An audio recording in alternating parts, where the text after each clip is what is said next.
Welcome back to Season 3 of Being Unapologetically Authentic with your host, Jean Tien. This season, we explore the concept of truth.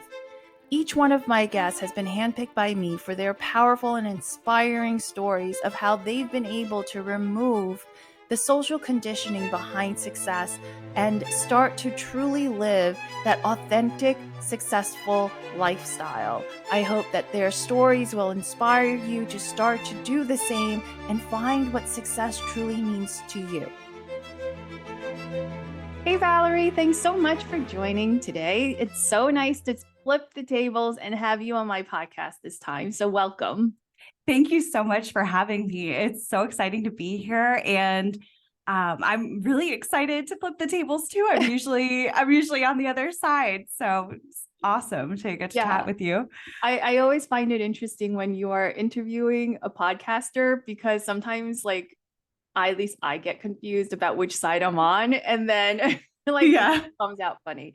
But I'm super happy to help to have you on the show. So why don't we start by having you tell us a little bit about yourself with our audience today?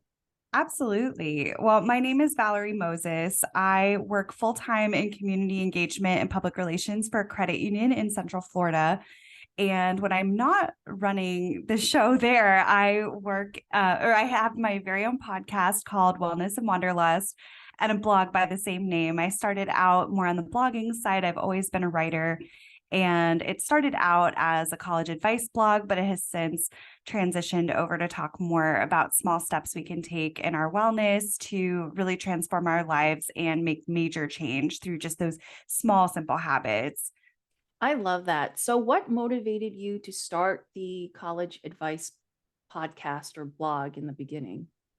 In the beginning, I was finding that when I first started college, I was really having a very easy transition. I liked being in college a lot more than high school, and I just found really my footing there. I felt like I'd met my people and was really comfortable with, I think, the discomfort of joining that new environment. And I've always been really passionate about helping others. And so I wanted to share what I was learning as I was going.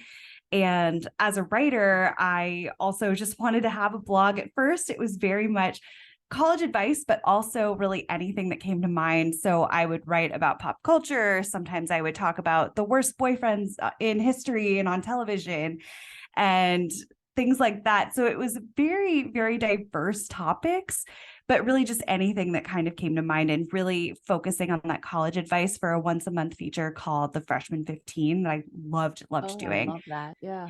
It was so fun. And I continued that feature long after I graduated, but several years later, I found that I wasn't quite as passionate anymore on the college advice side. I wasn't in college anymore.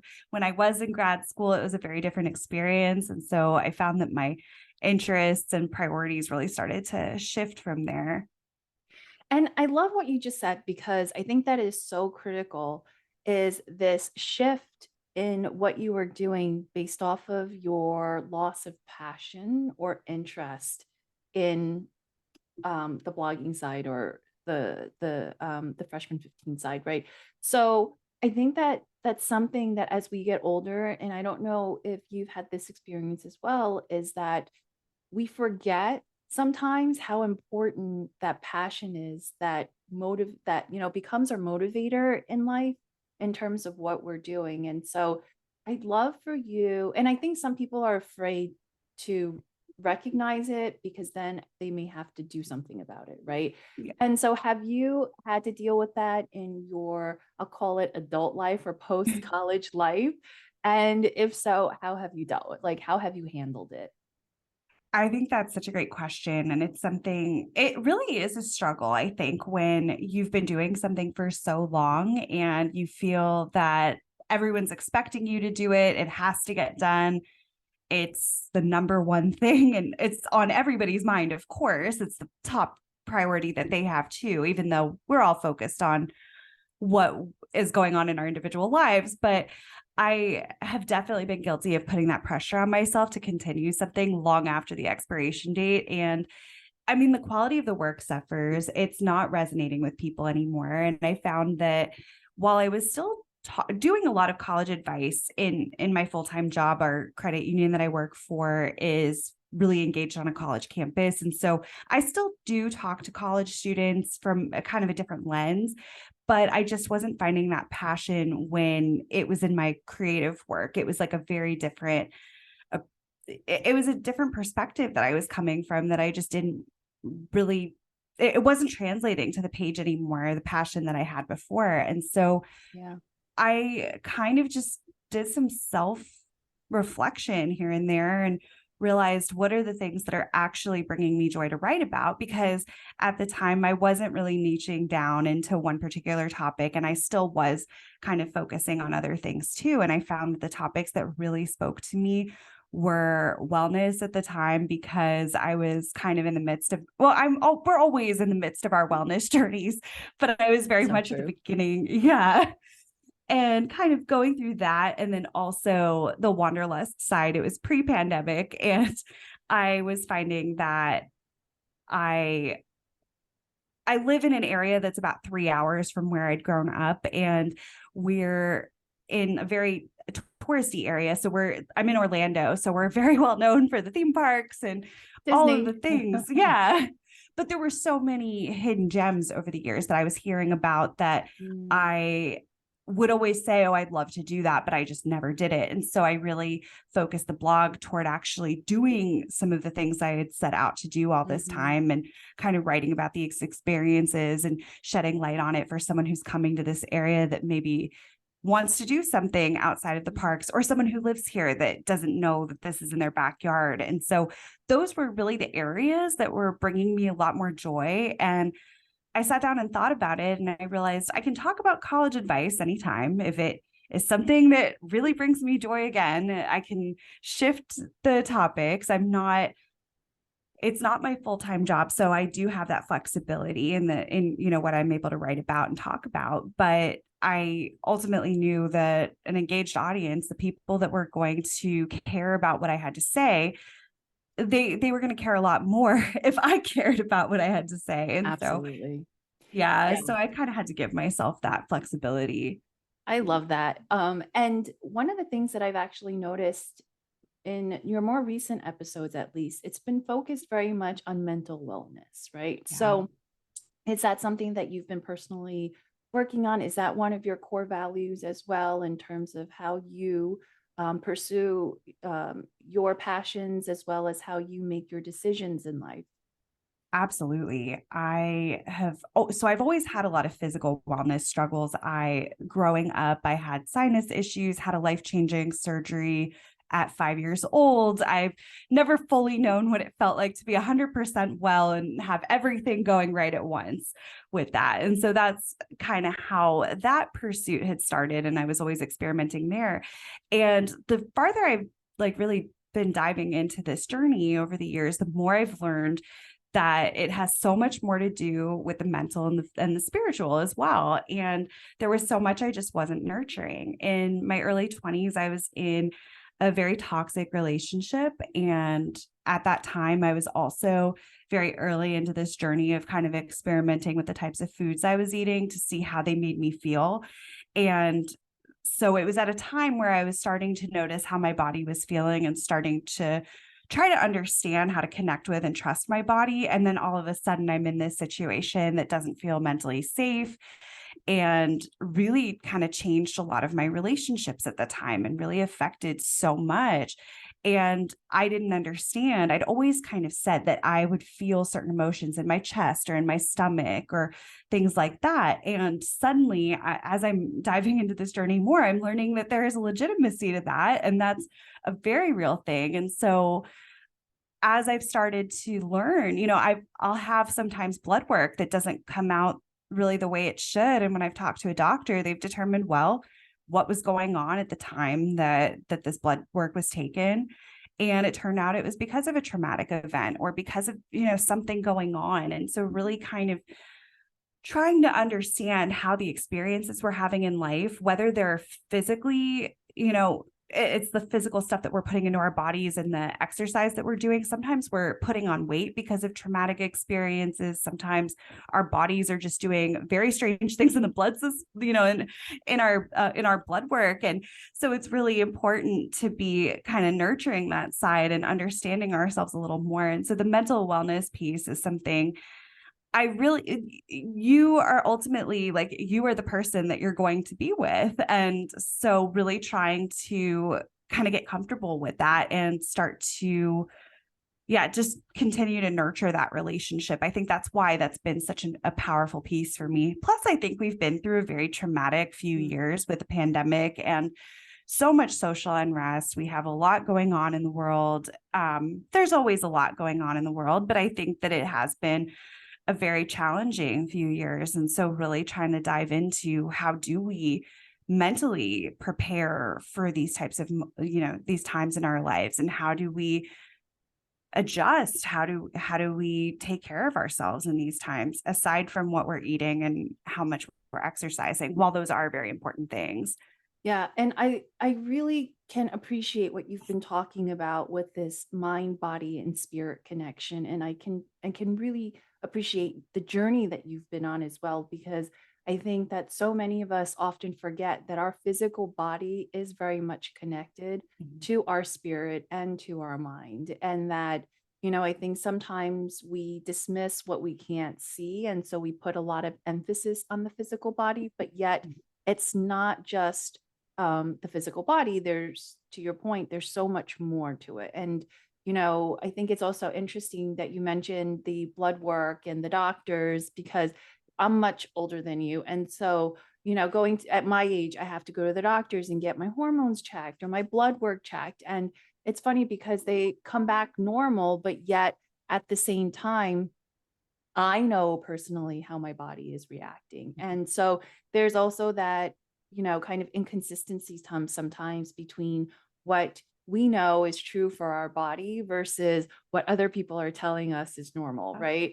And so yeah, it's not an easy journey, but it is so important in order for you to really, for all of us really, to be able to live a more wellness lifestyle.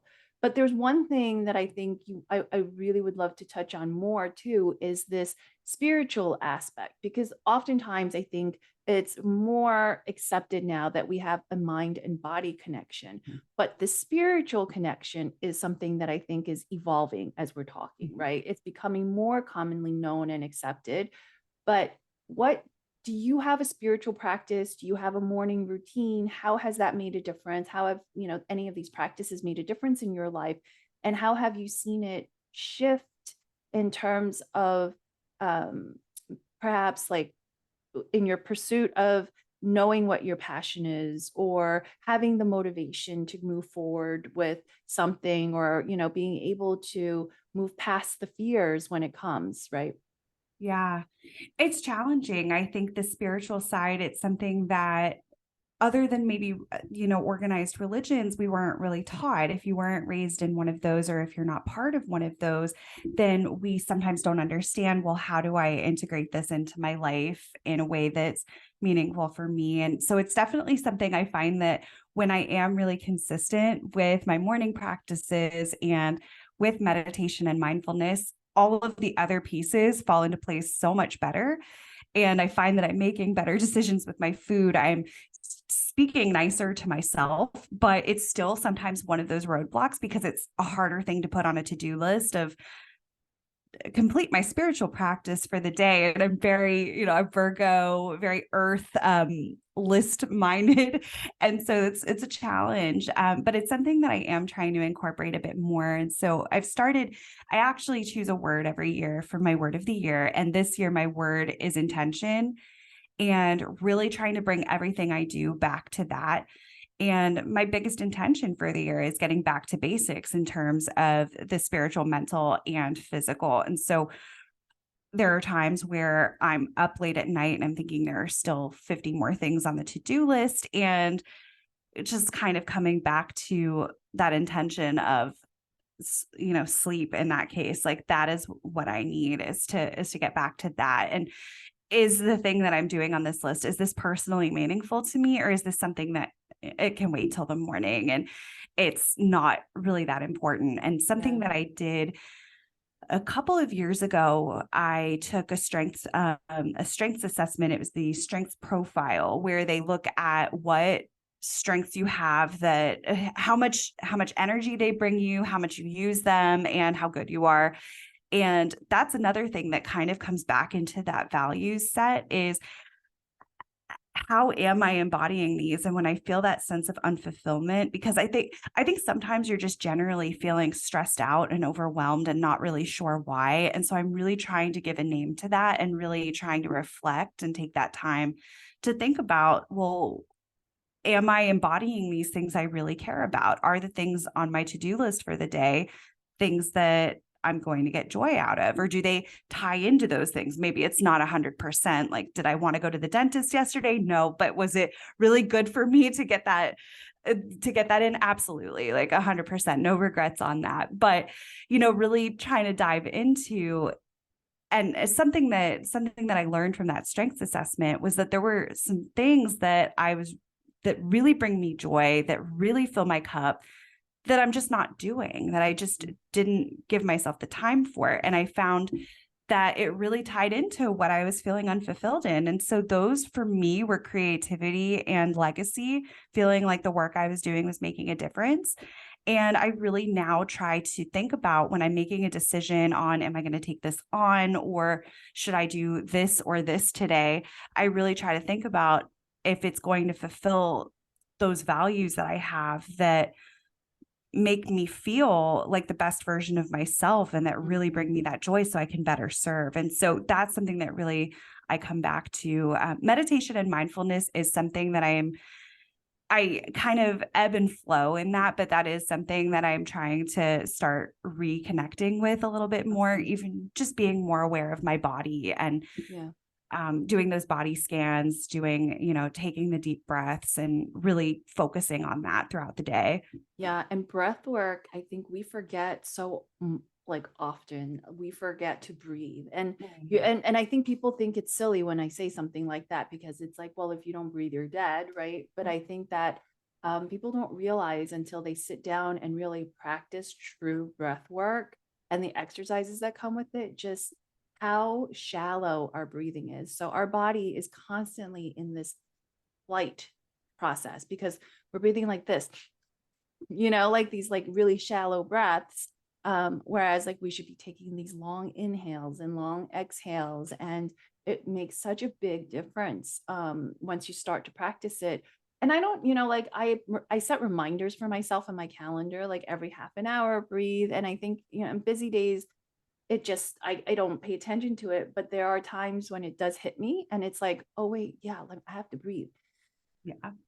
And then you're just like, oh wait, it makes such a big difference in terms of like mental clarity and strategy moving forward. So that's so Yeah.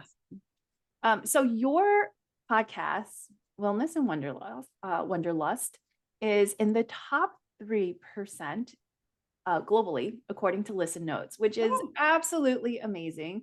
And so, what advice do you have for someone who is interested in starting a podcast? And, is it necessary to have it all before you start, or is it just better to start? And, I know you mentioned that you also have a corporate job. So how do you balance between the two?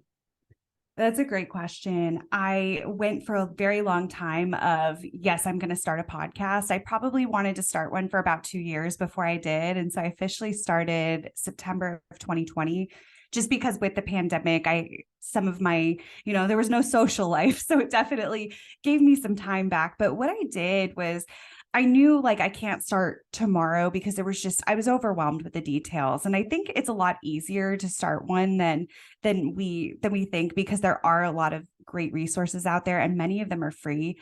What I did was I actually came up with a date kind of arbitrarily of like, if I were to start by say October 1st, and it was, I think, August at the time, what are the things I'm going to need to do leading up to that? And so I thought, well, I need to get a microphone. And I made this list of the microphone, figuring out my hosting, figuring out how I wanted to do my interviews.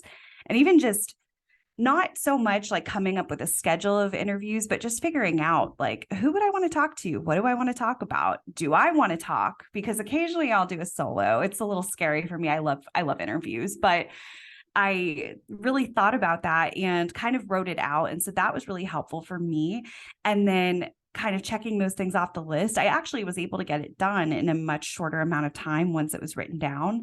And I think I started like mid-September of that year. So it really only took me about a month and a half to prep for it. My microphone came the day that I ordered it. Thank you, Amazon.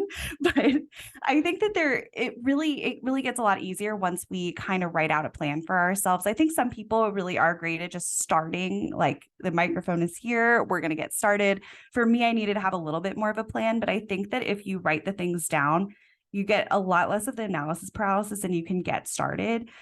So for me, that was getting organized. And then also because I do get very overwhelmed with all the details, I can get easily distracted from different responsibilities in life. And of course, with the job, I really had to think about, okay, how am I going to use technology to make my life a little bit easier? And so using Calendly, for example, the two of us used to schedule the interviews, that made life a lot easier rather than us going back and forth and trying to figure out days and times. And using Asana, I love Asana for project management, of just listing out for every episode that, hey, did I send an email out to my guest? Where am I in the process? Did they write a book that I'm reading? And, where am I at on that? And so it kind of just helped me get organized. I create these templates for myself to just organize my schedule a little bit better. I also do try to be mindful with my work calendar and with events because I am involved in a few community organizations. And so thinking about, okay, if I have a big fundraiser for this organization, making sure that I don't have interviews scheduled around that time period. And it can sound so silly, but sometimes it's really easy to forget to block that time off for Oh, yourself. yes. And I mess up my schedule all the time. So yes, I all the time. totally understand. Yeah. I've had times where I accidentally double booked interviews like the same night, and I ended up doing it. It actually worked out that night. I think I must have been very on that day and I was very much ready to extrovert, but it can be hard when you're not on top of that. And so for me, the technology piece is a huge plus. And again, just breaking it into smaller chunks and thinking about, okay, like where am I in the process right now? And because depending on how in depth you get, I do try to edit with my show. And so that often takes me the most amount of time because I'm not a professional podcast producer and I don't outsource for that. Maybe someday.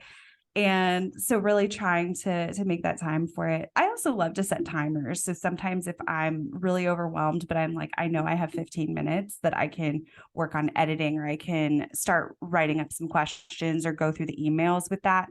I really do try to use those little pockets of time instead of maybe the Netflixing that I used to do or a lot more of. Scroll, right? That we're so guilty of. Yep. Very much. I love it. Well, congratulations again on the success of your podcast. It is so well deserved with just the quality of information that you have on the show. And so I have one last question for you, which is, what is the truth that you want to share about success? Or what is your truth that you have on success? I think my truth for success is really trying to know myself and knowing what my values are and just making as many of my decisions in alignment with what those values are and with what is truly important to me. I think for me that value and what I try to do with my show especially, but even in my career, I really want people to feel seen and for people to feel understood and to bring that to the table and to bring their stories to the table. And so anytime I'm either struggling with making a decision or just overwhelmed with everything going on, I really try to bring it back to, is this in alignment and is it going to be worth it in the end? Because a lot of the time it is. And I think, kind of tying back into the title of your show, if I'm being authentically myself, if I'm doing what it is that I know is right, or at least that I feel is right, then I'm moving in the right direction. And even if it ends up being a setback, I can still learn from it and move forward. But just to be able to be proud of myself for what I'm doing is like, if those decisions are in that alignment. Yeah, that is so important because you'll never look back with regret. And I think that's the one thing that kills forward movement. Yeah. Thank you so much for being on today's show. And for those who are interested in following your podcast, where can they go to find it? Well, first of all, thank you so much for having me, and congratulations on season 3 of your show. You are incredible.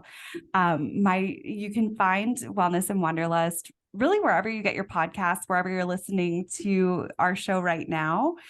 And I'm also on Instagram at Wellness and Wanderlust blog. You can find me on LinkedIn, Valerie Moses, and my website is wellnessandwanderlust.net, and we have the episodes on there too. But I'm so excited to hopefully connect with some of you. And I'm so glad to be a part of your show and just honored to get to chat with you today.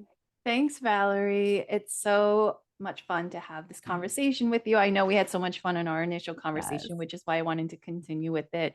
So you guys, all of her information will be in the show notes. So don't worry if you didn't catch that. You can just go to the show notes and click on what interests you. Make sure to follow and subscribe to her podcast. You won't regret it. There's so much good info. And so stay tuned until the next episode. Bye, everybody.